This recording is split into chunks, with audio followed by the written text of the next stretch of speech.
Radhe Radhe everyone. आज की video में हम जानेंगे 16 दिवसीय महागज लक्ष्मी पूजा हमें कैसे करनी होती है। राधा अष्टमी से ये व्रत शुरू हो जाता है और पूरे 16 दिन हमें माता महालक्ष्मी की पूजा करनी होती है, व्रत करने होते हैं। 16 दिवसीय महागज लक्ष्मी व्रत हमें कैसे करना है, व्रत में क्या खाना है क्या नहीं खाना है, पूजा विधि किस प्रकार रहेगी, व्रत के क्या नियम रहेंगे, ये सारी जानकारी आपको आज की वीडियो में मिल जाएगी। तो प्लीज वीडियो को शुरू से अंत तक देखिएगा। तो चलिए वीडियो शुरू करते हैं।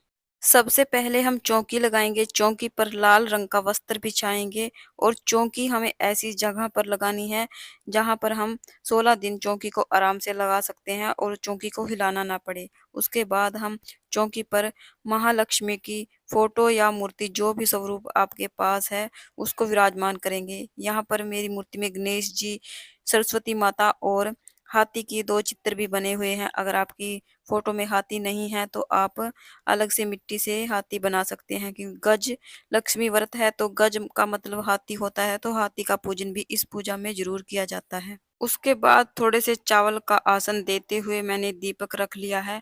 उसके बाद थोड़े से चावल का आसन से हम अष्टदल कमल बनाएंगे। उसके ऊपर हम कलश की स्थापना करेंगे। तो यहाँ पर मैंने चावल की ढेरी लगा दी है और इस तरह से 8 लाइनें लगाकर अष्टदल कमल बनाया जाता है। अगर आप अष्टदल कमल नहीं बनाना चाहते तो ऐसे ही आप चावल की ढेरी लगा दें, उसके ऊपर कलश रख लें। तो यहाँ पर मैंने कलश ले लिया है। इसमें मैं कलश को मैंने पूरा भर लिया है। थोड़ा सा इसमें गंगा जल डाल लिया है। उसके बाद सिक्का, सुपारी, थोड़े से चावल और थोड़े से फूल डाल लेंगे और थोड़े से इसमें हम हल्दी डाल लेंगे। अगर आपके पास गांठ वाली हल्दी है तो आप गांठ वाली हल्दी डाल लें या फिर आप हल्दी पाउडर डाल लें। उसके बाद हम जो कलश है हमारा, उसके कंठ पर हम कलावा बांध देंगे और कलश को हम चावल की ढेरी के ऊपर रख देंगे। उसके बाद इसमें हम आम के या अशोका के 5 या 7 पत्ते लगाएंगे।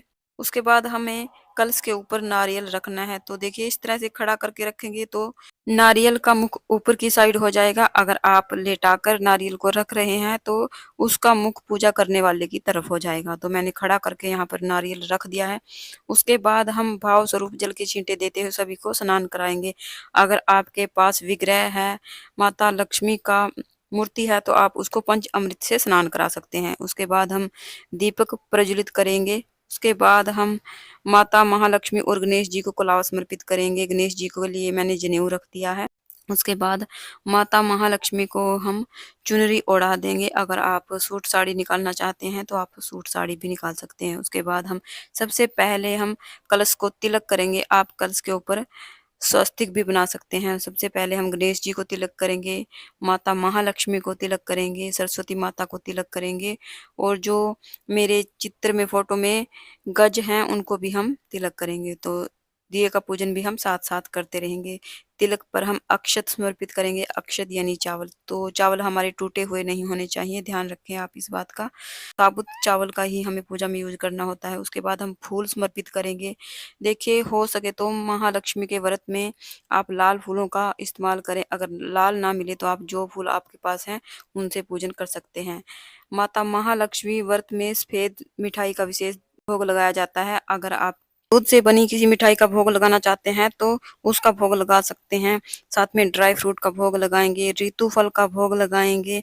उसके बाद हम जल का भोग लगाएंगे, क्योंकि एक भोग तभी पूर्ण माना जाता है जब हम जल का भोग लगाते हैं। तो जल का भोग हम जरूर से लगाएंगे।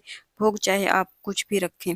हाथ जोड़कर माता महालक्ष्मी से भोग ग्रहण करने के लिए प्रार्थना करेंगे। उसके बाद हम माता महालक्ष्मी के लिए श्रृंगार की सामग्री रखेंगे।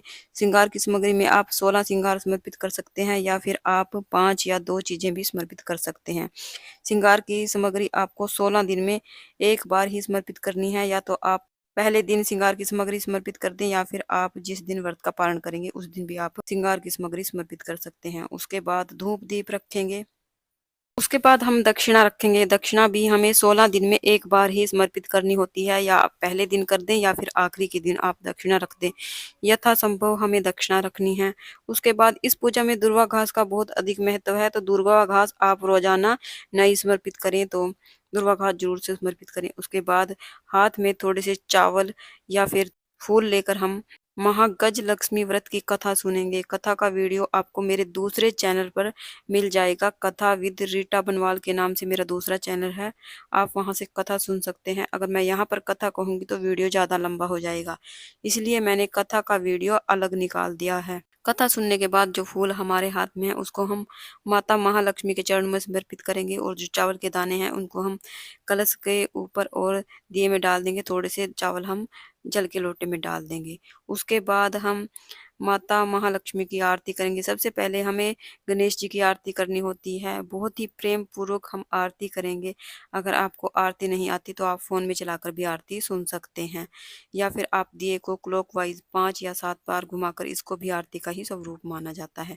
तो इस प्रकार हम आरती करेंगे। आरती करने के बाद माता महालक्ष्मी से प्रार्थना करेंगे। अपनी मनोकामनाओं को पूर्ण करने के लिए प्रार्थना करेंगे और पूजा में रही कमियों के लिए समय याचना करेंगे।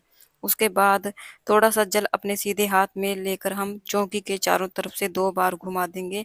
तो इस प्रकार हमारी पूजा पूर्ण हो जाएगी। उसके बाद चौकी पर जो भोग प्रसाद हमने चढ़ाया है इसको हम परिवार के सभी सदस्यों में बांट देंगे, और जो जल का लोटा है इसको हम सूर्य देव को अर्घ दे देंगे। शाम को भी हमें चौकी पर धूप दीप दिखाना है और माता महालक्ष्मी को भोग लगाना है। तो इस प्रकार हमें रोजाना पूजा करनी होगी। अगले दिन सुबह भी हमें इसी प्रकार पूजन करना होता है। जो श्रृंगार की सामग्री और दक्षिणा हमने रखी है ये चौकी पर ही रखी रहेगी, और बाकी जो फूल पत्तियां हैं इनको हटाकर हम नई फूल पत्तियां अगले दिन सुबह चौकी पर रखेंगे, भोग लगाएंगे। तो इस प्रकार हमें रोजाना पूजा करनी होती है। फ्रेंड्स, अगर आपको अगले दिन की पूजा विधि का वीडियो चाहिए तो आप मुझे कमेंट कर सकते हैं। मैं आपके लिए अगले दिन की पूजा विधि का वीडियो अपलोड कर दूंगी। अगर आपके मन में कोई डाउट है तो भी आप मुझे कमेंट करके पूछ सकते हैं। मैं आपके कमेंट का रिप्लाई करने की पूरी कोशिश करूंगी। 16 दिवसीय ये महागज लक्ष्मी व्रत का 16 दिन तक हमें व्रत करना होता है। राधा अष्टमी से ये व्रत उठाए जाते हैं। फ्रेंड्स, अगर आप पूरे 16 दिन व्रत नहीं रख पाते तो आप राधा अष्टमी के दिन और बीच में पूर्णमासी के दिन और आखिरी के दिन व्रत कर सकते हैं। 3 दिन तो आपको व्रत करने चाहिए। और इस व्रत में अन्न नहीं खाया जाता है और न ही माता रानी को भोग लगाया जाता है। बस आखिरी के दिन अन्न का भोग लगाया जाता है, जिस दिन आप व्रत का पालन करेंगे।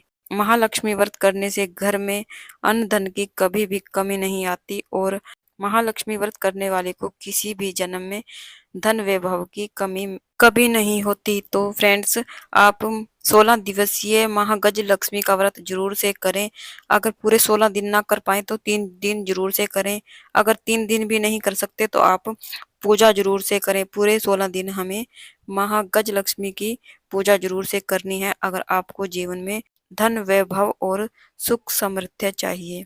फ्रेंड्स, ये थी 16 दिवसीय महागज लक्ष्मी व्रत की पूजा विधि। अगर आपको वीडियो अच्छा लगा है, आपके लिए यूजफुल रहा, तो प्लीज वीडियो को लाइक कीजिए और साथ ही मेरे चैनल को सब्सक्राइब कीजिए। तो फिर मिलते हैं। जय माता दी।